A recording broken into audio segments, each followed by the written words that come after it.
بسم اللہ الرحمن الرحیم اعدوا لهم ما استطعتم من قوہ۔ اللہ رب العزت مسلمانوں کو یہ تلقین کر رہے ہیں کہ اپنا دفاع کرنے کے لیے اور دشمن کا مقابلہ کرنے کے لیے تمہیں ہر دور کی ٹیکنالوجی، ہر دور کی دفاعی آلات، ہر دور کے اسلحہ سے متعارف ہونا ضروری ہے۔ جی ہاں، آج میں آپ کے سامنے 5th جنریشن وار کے بارے میں چند حقائق پیش کرنا چاہتا ہوں۔ ہمارا نوجوان اس سے بالکل ناواقف ہے اور اس ناواقفیت کی وجہ سے وہ دشمن کے ہاتھوں استعمال ہو رہا ہے۔ 5th جنریشن وار کیا ہے؟ اس کو سمجھنے سے پہلے ہم 1st جنریشن وار سے آغاز کرتے ہیں۔ جی ہاں، جنگ لڑنے کے طریقے کو جنریشن کے اندر ڈیوائیڈ کیا گیا ہے اور اس کو 5 حصوں کے اندر تقسیم کیا گیا ہے۔ 1st جنریشن وار یہ ہے جب انسان میدان جنگ کے اندر تلواروں کے ساتھ، تیروں کے ساتھ، گھوڑوں کے اوپر سوار ہو کے یا اونٹوں کے اوپر سوار ہو کے خیمے لگا کر اور بہت جدت اگر کوئی اختیار کرتا تھا تو وہ اپنی فوج میں ہاتھیوں کو شامل کر لیتا تھا، لیکن انسان آمنے سامنے ہو کر ایک دوسرے سے لڑتا تھا۔ اس جنگ کے اندر سپہ سالار جنگ کا حصہ ہوتا تھا اور اس جنگ میں زیادہ سے زیادہ افراد کو شریک کیا جاتا تھا تاکہ دشمن کے اوپر حاوی ہوا جا سکے۔ یہ 1st جنریشن وار تھی جو کہ شروع سے ہی لڑی جاتی رہی۔ اس کے بعد پھر وہ دور آیا کہ انسان نے بندوق ایجاد کی۔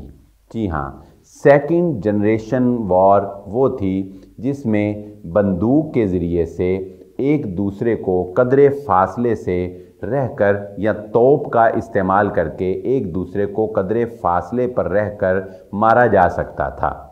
لیکن یہ جنگ بھی میدان جنگ کے اندر ہی لڑی جاتی تھی، اگرچہ اس کے اندر تھوڑی سی جدت آ گئی تھی کہ اب تلوار کے ساتھ آمنے سامنے ہو کر نہیں لڑا جاتا تھا بلکہ دور سے گنز اور اسی طرح توپوں کے ذریعے سے ایک دوسرے کے اوپر فائر کیے جاتے تھے۔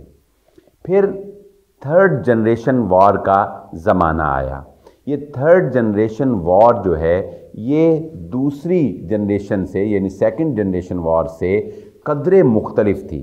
اس کے اندر ٹینکوں کا استعمال ہونے لگا اور جہازوں کا استعمال کثرت سے ہونے لگا۔ جی ہاں، اب کے فوجی جو ہیں وہ بندوقوں کے ساتھ ساتھ اور توپ خانوں کے ساتھ ساتھ ٹینکوں کے اندر محفوظ ہو کے اور ایک منظم طریقے کے ساتھ دشمن کے اوپر حملہ کرتے تھے اور ان حملہ کرنے والوں کے راستے کو صاف کرنے کے لیے ہوائی جہاز جو ہیں یعنی جنگی جہاز جو ہیں وہ بمباری کرتے تھے۔ 3rd جنریشن وار کے اندر اس چیز کا اضافہ ہوا۔ 4th جنریشن وار جو ہے وہ ان تینوں جنگوں سے ایک دم مختلف جنگ ہے۔ اس کے اندر ایک بہت بڑی تبدیلی آ گئی۔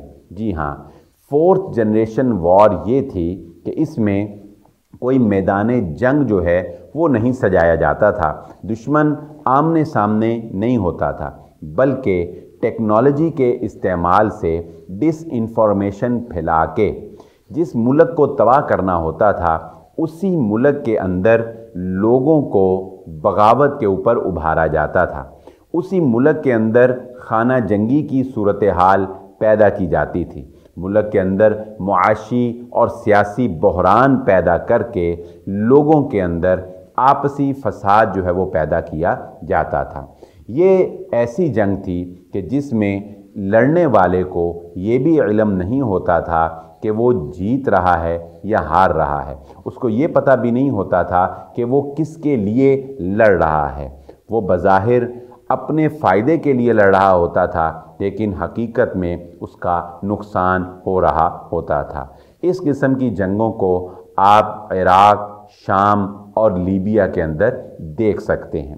4th جنریشن وار کا زمانہ ختم ہوا تو 5th جنریشن وار کا وقت شروع ہوا، اور اس وقت ہم جس دور میں زندگی گزار رہے ہیں یہ 5th جنریشن وار کا وقت ہے۔ یہ جنریشن وار 4th جنریشن وار سے بھی زیادہ خطرناک ہے۔ جی ہاں، اس میں بھی ایک بات تو یہ کامن ہے کہ لڑنے والے کو یہ تک علم نہیں ہوتا کہ آیا وہ حالت امن میں ہے یا وہ حالت جنگ میں ہے۔ اس کو یہ علم بھی نہیں ہوتا کہ وہ کس کے لیے فائٹ کر رہا ہے، اس کو یہ علم بھی نہیں ہوتا کہ وہ جیت رہا ہے یا وہ ہار رہا ہے۔ 5th جنریشن وار میں میڈیا کا استعمال کر کے لوگوں کی ذہن سازی کی جاتی ہے، پروپیگنڈا اور جھوٹی ڈس انفارمیشن کے ذریعہ سے لوگوں کو آپس میں ہی ایک دوسرے کے ساتھ لڑوا دیا جاتا ہے۔ حکومتیں عوام اور عوام حکومتوں کے خلاف کھڑی ہو جاتی ہیں، اپنے ہی ملک کی فوج اپنی ہی عوام کے اوپر گولیاں برسانا شروع کر دیتی ہے۔ یہ 5th جنریشن وار ہے۔ یہی کافی نہیں، 5th جنریشن وار کے اندر ڈرون اٹیکس کا بھی اضافہ کیا گیا ہے۔ یعنی پہلے تو 4th جنریشن وار میں آپریٹر بہرحال انسان ہی تھا، اگرچہ جہاز بمباری کرتا تھا لیکن اس کو چلانے والا اس میں بیٹھا ہوا ایک پائلٹ ہوتا تھا۔ لیکن اب 5th جنریشن وار میں ایک کمرے کے اندر بیٹھ کر ایک ڈرون طیارے کے ساتھ اٹیک کیا جا رہا ہے۔ اس اعتبار سے 5th جنریشن وار 4th جنریشن وار سے قدرے خطرناک جنگ ہے۔ ٹیکنالوجی کی اس جنگ میں ایک اور چیز کا بھی اضافہ ہوا اور وہ ہے سائبر اٹیکس۔ چونکہ میزائل ٹیکنالوجی اور اس کے ساتھ ساتھ جتنی بھی ایٹمی ٹیکنالوجی ہے وہ ساری کمپیوٹرائز سسٹم کے ذریعے سے آپریٹ کی جاتی ہے۔ چنانچہ اس جنگ میں سائبر اٹیکس کا بھی اضافہ ہوا، یعنی کہ اپنے اپنے ملک میں بیٹھے ہوئے لوگ اور فوجی کمپیوٹر کے ذریعے سے دوسرے ملک کے ہتھیاروں کو اور دوسرے ملک کے ڈیفنس سسٹم کو تباہ کرنے کی کوشش کرتے ہیں اور اس کا دفاع بھی کیا جاتا ہے۔ تو 5th جنریشن وار لڑی جا رہی ہے، ہم لڑ رہے ہیں، ہمارا نوجوان لڑ رہا ہے۔ اس 5th جنریشن وار کو سمجھنے کی ضرورت ہے۔ اللہ رب العزت یہی فرماتے ہیں اعدوا لهم ما استطعتم من قوہ۔